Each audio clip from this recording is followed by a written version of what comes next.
Well, hello everyone. It's been a minute. I'm sitting in traffic about 20 minutes from my house. Off to a good start. Driving to Florida. On my way to pick up my buddy Drew, who's going to run merch for the shows this weekend. I'm going to Daytona, Port St. Lucie, and Satellite Beach. I just stuffed myself with McDonald's breakfast because it was like 10:18. I was like on the way out the door and I was like, yeah, I got to eat something, and I'm not going to eat anything but McDonald's breakfast. So we'll see how that goes in a couple hours. The tour was great. Thank you guys very much for coming out. Thankfully, we are done with the van tours. The band has off for about a month and a half. My brother has a new baby on the way, so we're taking some time off here at the end of August. And so this was time for me to get out and do some solo stuff. You know, pick up some cash between tours. Van tours are over, and the next tour is going to be in a bandwagon. And my hair, I did not get a haircut this week because I kept forgetting to call. So my hair is a big puffy craziness. So I'm looking forward to getting back in the bandwagon. I'm never going to complain about bandwagon sleep ever again. Being in the van sucks. We've been touring for 19 years, and 11 or 12 years of that was in the van. And having to go back to the van really sucks when you're 44 years old. Yeah, we just need more people to buy tickets and stream our music, and we can keep getting the bandwagon. Anyway, yeah, the tour was awesome.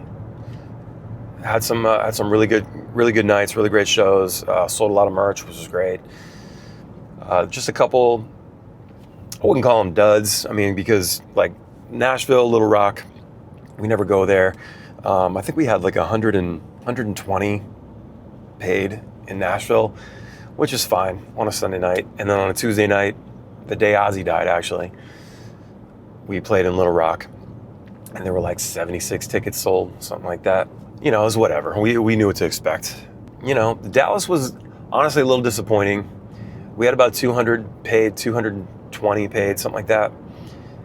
We used to have really, really great shows in Dallas, and I'm not sure what happened.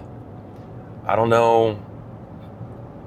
I don't know if it's just because the venue changes. You know, we played a few different venues. We used to play at Gas Monkey, and then it became Amplified. They had a great stage, great production, and maybe people don't like going to these other venues or something. I don't know, you know, but Dallas hasn't been as good the last few times. The people that are there are raging, which is great, but the amount of people showing up is less, so not sure what's going on with that. Texas in general was good. Houston was great. We had a great show in Houston, even with all the venue changes and the weird stuff that was going. You couldn't buy tickets for like almost a week. It was really confusing. People were asking me in my DMs like, "Yo, what's up with the show?" I was really surprised that we had such the turnout that we did, and the promoter apologized for the big mix-up, and he said he was real happy with the numbers otherwise. And you know, Corpus Christi was slamming for sure. Always fun there. And then Florida was just, you know, great per usual. But man, we slow roasted, bro. Texas and Florida in July. Woo! And then we went and did Cafe 11 twice because the one on the Saturday sold out. So we put on another one on our day off that Wednesday before. And that one was kind of weird. It was like, because this is the people that couldn't get tickets the first time. So Saturday definitely was the better show as far as like crowd excitement and engagement and stuff. Also, being a Saturday didn't hurt. I'm burping at McDonald's. Indigestion. Being a Wednesday, I'm sure made it kind of weird, but this was like the people that you know, weren't the first fans to buy. So like, it was cool. It was good. Obviously, that one sold out too, which was great. I can't complain. You know, I've noticed the difference. And you know, for us, like that was like originally a day off, and we had to bust ass that entire week. You know, we had a big drive from Texas straight to Pensacola, which ended up being a cool show on a Tuesday night at the Handlebar. We'd never played there before. It was hot. Crowd was good. you know? And then we made our way to St. Augustine, and then did St. Pete, Janice Live. Great numbers at Janice Live. There was like close to 1,000 people out on a Thursday night, and I'd say that's pretty damn good, you know, because, you know, as the headliner band, we're carrying all that weight. You know, last summer we sold it out with Bumpin' Uglies. It's 2,000 people, but Bumpin' Uglies is on our level these days, and it just made sense. You know, we knew that it was going to do really well, but us being able to do 1,000 people, you know, as the headliner was great, you know. And Sideways and Beach Fly had a great time, and that's what it's all about, you know. Like, you put these younger bands on to get them exposed to the crowds and stuff, and they were real happy. So, sick show for sure. And then we did the Ranch in Fort Myers, which was a lot of fun. That was a good one, Friday night. And then Saturday we did that for the sold out show in St. Augustine again. And then we had to drive overnight to Myrtle Beach. And Myrtle Beach ended great on Sunday. For context, today is Thursday, and I got home Monday morning at 8 a.m. from driving overnight from Myrtle Beach, and now I'm driving all the way back to Florida today, you know, 3 days later. So, a little context for you. But Sunday was great, man. Myrtle Beach showed up, and, you know, it was a free show, but as I said in my video on TikTok and IG the other day, you know, those people didn't have to give us their time, you know. They didn't have to show up for us, and they did. So, man, I would love to do more free shows. It would be great. I would love for people to not have to pay to get in. I think we'd bring way more people out, and those people would buy drinks. You know, I would love to try that. I've been saying that for a long time. Years ago, I had this idea to like do a tour down the East Coast and just do a bunch of free shows. If we could get them like sponsored by like a beer company or something, or I don't know, but because, you know, you want the promoter to make money, but the venue makes the money off of the beer sales. But I'm like, well, shit, our crowd drinks, you know. So if we could pack these rooms up, they would make a lot of money, you know, at the door. And we would just, you know, at the bar, and we would just take like, they would make a lot of money on the bar, and then we would take the door money, you know, or a portion of it or whatever. I still might float that idea. All American Rejects has been doing that house party thing. Now they're a much bigger band than us, and they're like a band that like wouldn't normally do that. You wouldn't expect them to do that. So obviously there's excitement there, and, you know, that's a whole big marketing campaign for them essentially. For us to do that, you know, wouldn't be as big at a level, but would still be fun. Would still be cool to do. Trust me, guys. If I could have you guys just come to free shows, we would do that. It's just, you have to get venues and promoters on board for that. I might still float that idea. You know, still dealing with the vocal issues here and there. It's been up and down. I stopped taking my medication for the acid reflux Friday or Saturday last week because it just gives me digestive issues and it's giving me diarrhea. And it sucked, and especially being on the road and like having to stop a lot, it just sucks. So I stopped taking it. That's the problem with taking medication, man. Like I do not want to. I would rather find natural ways, and I know big part of it is diet. You know, I got to fix the diet, get that one. You know, McDonald's breakfast is delicious, but probably not good for the acid reflux. You know, on this time off, I'm going to focus on getting my diet right and getting my training right, figuring out the training stuff, hitting the gym, and yeah, that's what I'm going to do. Because after this weekend, I'm just home. I do have one show at the end of the month with grade 8s down in Virginia Beach. And then I've got like two shows in September, beginning of September, just locally.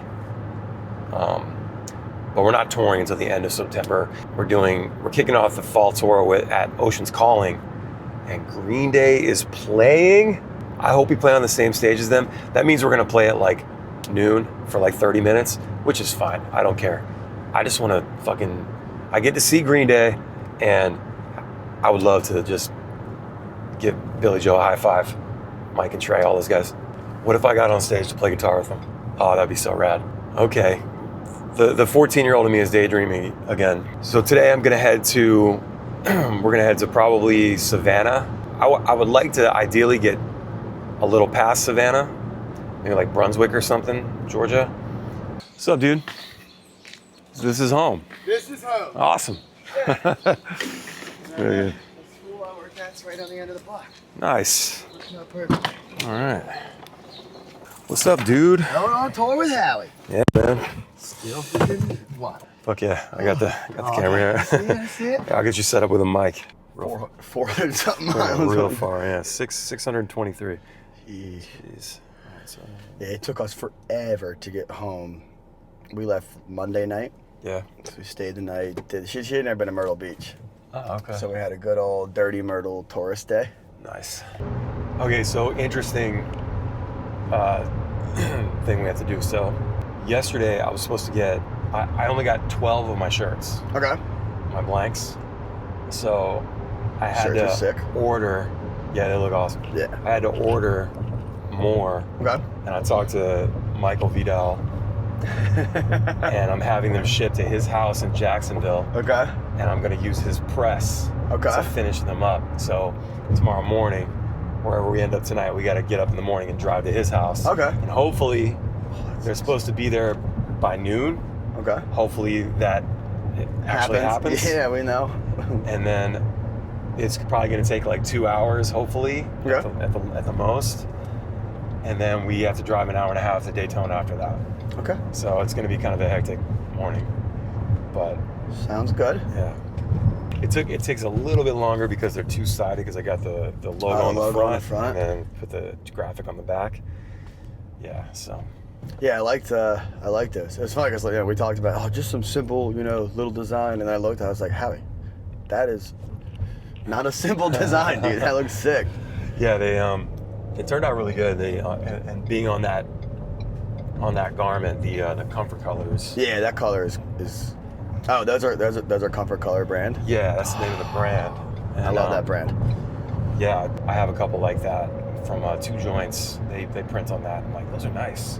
Actually, And- I'm pretty sure this is Comfort Colors Tiki. Okay. Yeah, it is. Okay, yeah. And I had someone ask me like, yeah, you should do some more funky colors, eventually. And this was like a perfect opportunity. So it's watermelon, which is that kind of reddish, pinkish color, salmon color, whatever, coral, and then sapphire, and then I have black. So Salmon. the design for that is cool. You haven't seen that yet. That's really cool. Okay. It's like a skeleton hand, giving the peace sign, but it's holding a surfboard. Oh, that's sick. Yeah, it looks neat. Yeah, that's what I liked about the beachside. What is it? The Beachside Dreams. Yeah, I didn't even realize the skeleton in the chair. Like, that's sick. I don't like putting my name Yeah. on my shirts. You're I hate that. I hate putting Howi Spangler. I'm wearing a Howi Spangler shirt. Yeah, I have a shirt that just says your name in Ballyhoo's one giant thing, letters across. But yeah, and people probably don't think about it like that. Like they buy the shirt, but just me seeing my name on people's chest is super weird. So I needed to. You can always put my name. I know I could put your name. So I was like, I need to brand it up. I need to, so I have the Beachside Dreams. That's the name of my company. And I was like, fuck it, I'll just use that. And then I have my signature on there, real small. Yeah, real tiny. And I noticed too, somebody's gonna get, I think 2 people are gonna get on that watermelon color shirt. I didn't realize it, but my signature is on there twice. So my signature's on the bottom, which is where it's supposed to be, under the logo. But then it's in the design too, right in the middle, like where the water is and the waves. And it doesn't look terrible or anything, but I noticed it, like, damn it. Like I did. That's limited edition right so there. there's like literally 2 of those. So for the rest of them, I just cut the logo off of the transfer on the bottom before I put it on. So the logo is gonna stay in the waves. Stay in the waves. On that one. I just figured it was the lesser of 2 evils or whatever. Yeah, having to redo a whole thing. Yeah, and I didn't even realize it until I had them and they were all printed up. People like the merch. Yeah, create some excitement. Oh man, we're real lucky to have people buying the merch like they do, and you know, Oh yeah. we had some really good nights. You guys love your merch. The one thing that I've noticed is that we care about our merch. We care about what it looks like, how it feels, how, you know, because we want the people that are buying it to like want to wear it. Exactly. You know, it's one thing to buy a shirt to support the band, but we want you to be able to wear this stuff. Yeah, you know? wear it out, wear it as like an everyday thing. Yeah, just like you would anything else. Yeah, I don't want to sell something I wouldn't wear. Yeah, and not to mention that, you know, you're supporting the band when you do wear it. You know, Yeah. 'cause people see the name, right? You get that recognition. Now, my opinion differs on the selling something that I wouldn't wear, because there are some things that I wouldn't wear, but they would wear. Yeah, somebody else would. Yeah, you're So right. you have to think like a business in that way. Yeah, you're right. And Nick has that thing too. He's like, I don't like that. That's stupid. I wouldn't wear that shit. Well, it's not about you. It's Yeah. about the customer. You know? True. So obviously, there's things that you know that work with the brand and don't work with the brand. Mm-hmm. Certain items or types of apparel or garments you would print on, but you know, if a fan wants a bucket hat, I don't wear bucket hats, but maybe they want a bucket hat. That's weird, because I was talking to Rob and Scott about that at the end of last tour. Yeah. About potentially doing one of those, because those are getting popular. We should, if people like them. What do you guys think? You guys want bucket hats? Bucket hats? Should we do bucket hats? Like, I don't wear them, but you could. do like a reverse. I know Keep Flying just did that. They just did reversible ones. Oh, cool. I was talking to John about that. That's cool. Just trying to get some more information on it. Yeah, we're down for ideas like the fans. I didn't know. I was just gonna say that. I didn't know that was anybody wanted that, and then Lee was like, "Hey, you should print these up." And I was like, "I don't know, man. It's a fucking fan. What? Yeah. I mean, it's a novelty item, right?" Yeah. And Lee, I told you this in person, but no offense, I saw that in the group, in the Facebook group, and I was like, I don't know, dude. I don't know about that. And then what happened? Yep. He's like, "Fuck it, proof of concept." He did it himself, and then gave us like 8 or 10 to sell. Yep. And they sold out in minutes. Yep, they sold out that first night. I do have the guy's contact who made the fans, though. Yeah, we should do that. Because I think that was a good idea. And then, yeah, because you're not considering the conditions.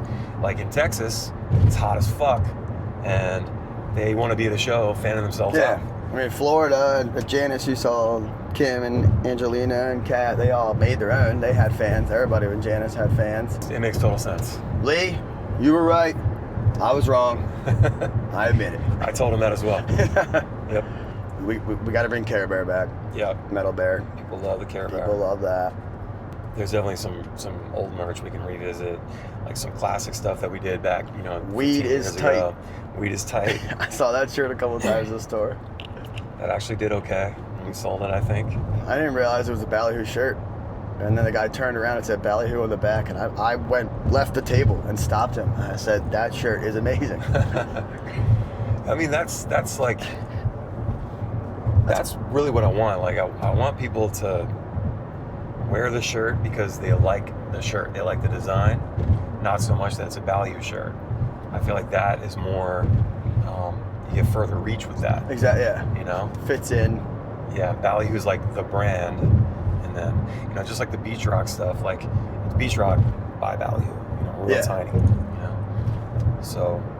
Yeah, kind of like, it's kind of like you guys had that beach rock. You guys did the athletic brand, the athletic apparel. Like you are kind of releasing collections. Yeah, collections. Yeah. I mean, I passed out getting my nose pierced.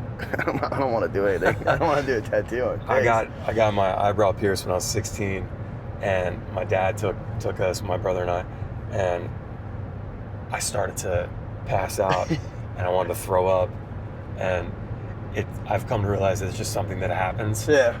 Luckily not when I'm getting tatted, but whenever I have to like give blood or whatever, for my annual physicals, things like that, it's like a toss-up. It happens or it doesn't. I can't control it.